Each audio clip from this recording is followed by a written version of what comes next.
Sa salita si Kuya.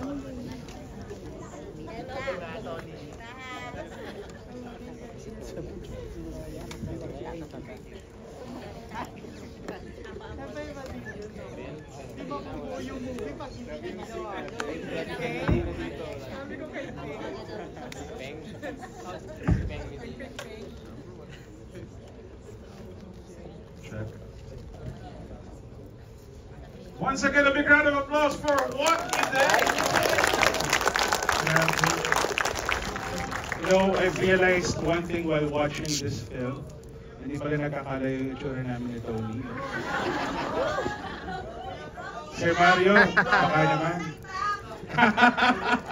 Alright, so habang hinihintay natin yung ate ko na medyo maluwag yung pantog at umiihi pa, we would like to inform everyone that we'll be having an open forum, no? Baka meron kayong questions na gustong itanong. Kasi we watched this yesterday and some of the audience na lumalapit sa amin. Nakaka-trigger daw yung film and baka magandang magkaroon daw ng discussion. So that's what we would like to do na magkaroon tayo ng konting discussion. Later on, yung sister ko tatawagin niya yung cast. No, sila Tony, na dalawa sila dito. Yung dalawang Tony makikita niyo. So bahala kayo kung kanino yung gusto i-address. No, and then the rest of the cast are here as well. They'll be answering your questions. No, and before we proceed to the open forum, we'd like to request everyone to spread word that there is this film called What You Did. Kasama po sa Sinag Maynila. Invite them to watch the film. Maganda po ba? Yeah. Did you guys enjoy the film? Yeah. Help us in spreading the word about our film and all the other films part of this festival. No, buhayin po natin ang pelikulang Pilipino. At nandito po, ladies and gentlemen, a big round of applause for our writer and director, Ms. Joanne Lopez.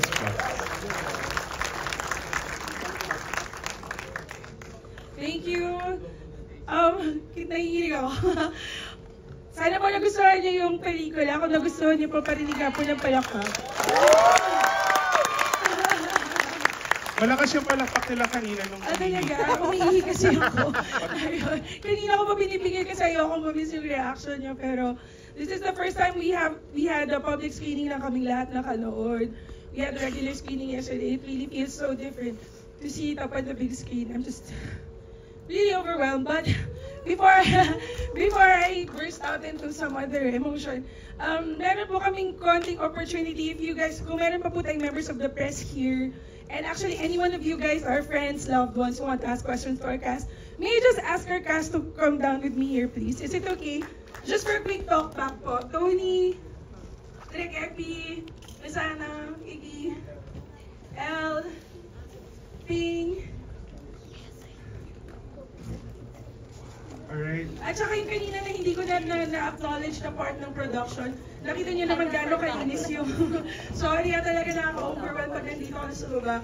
Pero one of the people who did our VFX is here, si Carl Leonor. Carl, kaway ka naman dyan. Grabe kung bakit gano'n kaganda po yung tagpi ng mga dalawang Tony lagi ng Ace and Arvin. Isa si Carl doon sa reasons. Palakpakan naman natin si Carl. And San Telmo. And actually, Mel Kimosig, if you're here, are you here, Mel? Wala. And si Carl. Carl din yung isa, Carl. Carl Jean Romero. So, yan yun. And Jeff Felix, our caster. Yan, palakpakan naman natin kaya napakaganda ng cast natin. Tumulong sa akin sa casting. Si mama ko na nandito. Mama, I love you. Look, I'm on TV. I made a film. Palakpakan niyo pa yung nanay ko at yung isa ko pang kapatid ko na nandun si Beth for supporting me. Siyempre yung asawa ko po nandito. Oh my God. Hi, Beth. Sayang pa wala yung kids namin kasi wala kaming yaya. So anyway, yeah.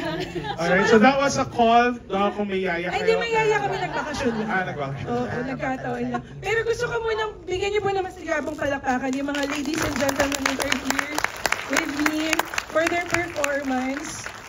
Grabe. Sana nagustuhan niyo rin. Ngayon niyo lang nakita to lahat, diba? Okay, so we're opening the floor now for people who would like to ask about the film. Kung kanino nyo po gustong i-direct. no, yung mga questions po ninyo. If we still have our friends from the press here who are attending, raise your hand lang po and then I will do my best to climb the stairs. Para madali sinabing bumaba na lang sila. Yeah, that's a soft way of saying it, diba? Pero I would like to start with our discussion. Kung sino man po gusto Sino man mag-Q&A, po? we have about 15 minutes to do this, so please feel Apo. free to raise And- questions to any of our cast or to me. Yes?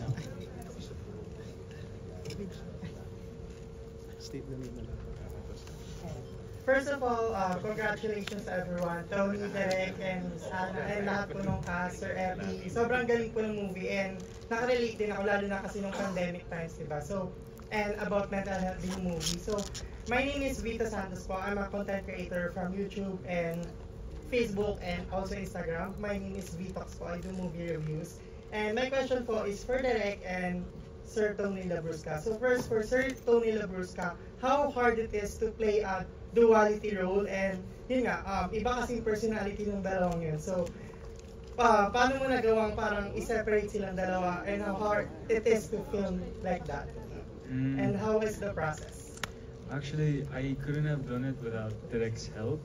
Derek had a clear vision of how she wanted Ace and Arvin to be.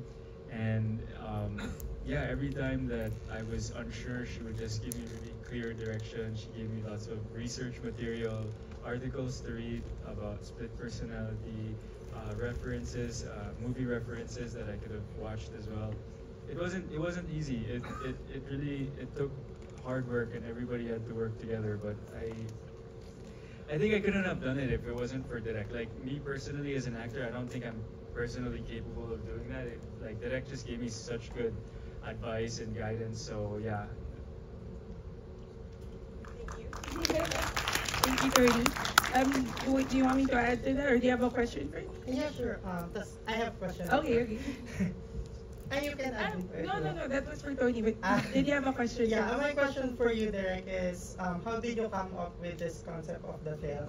Is this from your inspired by your events of your true life? Yeah, it's a combination of some themes that are close to my heart, which is dealing with trauma. It's something I very well know about yung topic na yun. As maybe some of you here would feel or would relate to. The other is yung nakita ko firsthand, and even in our own group, in our own company, the robbing of opportunities ng time ng pandemic.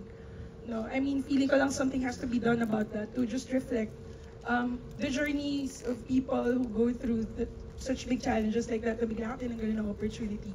What to do next? And if you're a frail kind of an individual with not so stable mental health, what could go wrong? Tapos around that time then, I was doing some research on DID. Actually, may konting Easter egg doon. So kayo naman dahil napanood nyo na. Yung DID kasi is dissociative identity disorder. So it's actually, kaya what you did siya. Yun. Also, it also tackles, hey, you're here. The film, it encapsulates naman the theme of the film, but DID is how people would now refer to as split personality disorder or multiple personality disorder. So I was doing a lot of research on time na yun, and sabi ko, something has to be done about this movie. So I just put those things together, and somehow I came up with this story. And also yung search nung time na yun then of people turning to social media to make a living, diba? To be famous, diba? Biglang daming content creators, and actually hanggang ngayon, diba? So I don't know, I think something has to be very compelling in all of those themes na kailangan ko sila pagsamahin, and eto na po siya. So thank you so much, Derek, Sir Tony, and everyone. Thank you, Vito. Who else would like